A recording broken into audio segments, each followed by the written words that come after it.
네, 황규영 작가와 함께합니다. 어서 오세요. 예, 안녕하세요. 어떤 이슈인가요? 장애인 시설에서의 다양한 문제, 폭력, 성폭력, 방치 등의 문제가 계속 있었었는데요. 이번에 또 다른 유형의 사건이 벌어졌습니다. 경기 안성시 한 장애인 시설에서 거주인들이 연달아 괴사성 근막염이라는 병에 걸리는 일이 벌어졌는데요. 네. 이게 치사율이 최대 40%에 이르는 무서운 병이라고 하는데 지난해 1월부터 올 2월까지 1년여 동안 11차례나 반복됐는데 해당 지자체와 경찰은 최근에야 사건을 인지해 조사에 나섰습니다. 아니 치사율이 40%나 된다고요? 이 병은 세균이 작은 상처나 구멍 등을 통해 피부 안쪽에서 괴사를 일으키는 병인데요.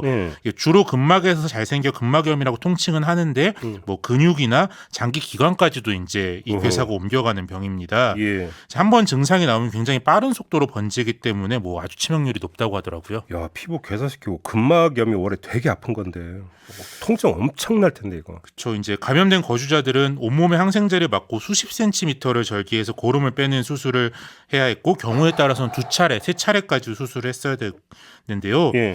또 몇 분은 후유증으로 기존에 없던 장애가 좀 생길 우려가 있는 상황입니다. 그런데 더 큰 문제는 보호자들이 이게 수술을 한다는 사실조차를 제대로 통보받지를 못했다는 겁니다. 아니 그럼 그동안 숨겨왔다라는 거예요, 뭐예요? 그렇죠. 이제 한 보호자는 처음 수술할 때는 얘기를 못 들었고 예. 거주자가 폐혈증으로 목숨이 위태로운 상황이 되어서야 발병 사실을 들었다고 얘기를 했고요. 예. 또 3번이나 수술을 받은 거주자의 보호자는 감염성 질환이 아닌 코로나 백신 후유증으로 보인다. 이런 설명을 들었다고 얘기했습니다. 그러니까 시설에서는 이제 보호 책임을 다하지 않아서 감염됐다. 그렇게 되면 형사처벌은 물론이고 보호자들이 민사소송까지도 갈 수 있기 때문에 숨긴 것으로 보입니다. 아니 근데 1년 동안 어떻게 11명이나 이게 지금 발생할 수가 있는 거예요, 이게? 이게 면역이 떨어진 사람들에게 나타날 가능성이 큰 병이긴 한데 그렇다고 해서 이제 호흡기 질환처럼 같이 산다고 옮거나 하는 병은 아닙니다. 네. 이제 보건소에서 역학조사를 하고는 있는데 아직 구체적인 원인을 못 찾았고요.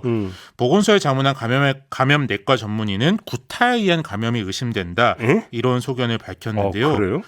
경찰에서는 일단 시설 측 증언을 토대로 10대 지적장애인 거주자 1명을 수사하고 있는데요. 이 거주자가 외부에서 주사바늘을 들고 들어왔고 오염된 주사바늘로 다른 거주자들을 반복적으로 찔러서 이런 일이 벌어졌다는 겁니다. 근데 1년 동안 이렇게 몰랐다라는 거예요? 그렇죠. 이제 작년 7월 같은 경우엔 5명이나 이게 한꺼번에 발병을 하기까지 했는데요. 시설은 좀 계속 숨기기 바빴고 결국 첫 발병이 있고 7개월 만에 보호자들이 지자체에 신고를 하면서 이번 사건이 드러나게 됐고요. 예. 그 뒤 조사 과정에서 올 4월에서야 문제의 주사바늘이 발견되었습니다. 경찰은 시설 관리자와 종사자들도 장애인 복지법 위반과 상해 등의 혐의로 수사하겠다고 밝혔습니다. 장애인 보호 시설이잖아요. 예. 근데 보호가 전혀 안 되고 있다는 얘기잖아요. 한마디로 이야기를 하면. 그렇죠. 이제 시설 측은 수사가 시작되자 결국 시설을 잦은 폐쇄하겠다라고 안성시에 신고한 상태인데요. 예. 이 시설이 매년 한 16억 원 정도의 세금 지원을 받고 있습니다. 그래서 제대로 된 행정처분을 안 받고 도망가는 것 아니냐 그런 말들도 나오고 있고요. 예. 이 시설은 감염 사태와 별개로 좀 다른 횡령 혐의로도 수사를 받고 있는데 그래요? 무엇보다 이제 이 시설이 폐쇄되게 되면 거주자들이 다른 시설로 옮기거나 자립을 해야 되잖아요. 그렇죠. 그런데 우리 사회에서 장애인 자립을 할 수 있는 기반이 거의 없다 보니까 이렇게 위험하게 방임하던 시설마저도 여기서 갑자기 나오게 되면 좀 편하게 다른 곳으로 옮겨서 지낼 곳이 없어서 그것도 좀 큰 문제입니다. 그러니까 당국도 돈 조금 지원해주고 알아서 해라 이런 식으로 하면서 그러니까 쳐다보지 않으면 이런 문제가 또 발생하는 거 아니에요. 이게. 그렇죠. 또 장애인 시설인 만큼 당국이 더 들여다봤어야 되는데. 그러니까 말이에요.